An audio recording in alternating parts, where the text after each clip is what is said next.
Hello, ayun. Sorry, hindi ko na napakita kung paano yung ginawa ko pero papasilip ko na lang sa inyo. Ayan na siya. So mapansin nyo, yung nozzle, saan ba yun?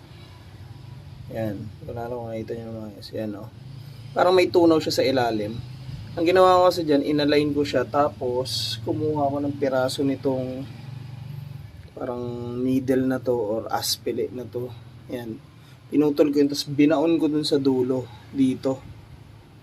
Dyan sa BB pusher na yan. So, kaya may itim yan dyan. Pinunaw ko kasi yun, tapos binaon ko dyan yung bakal. Yun siya.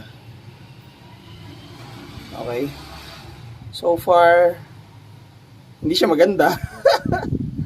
Pangit talaga. Hindi ko rin alam kung gaano katagal to tatagal. Pero, ayun nga.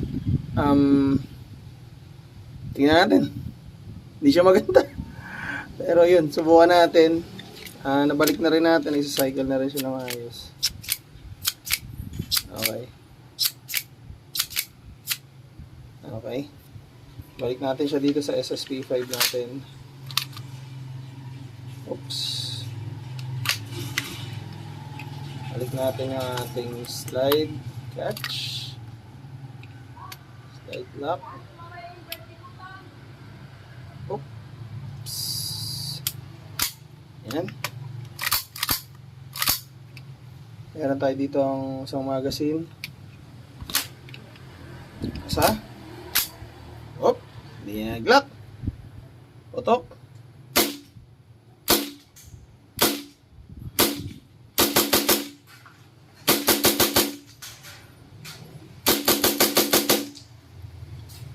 Okay.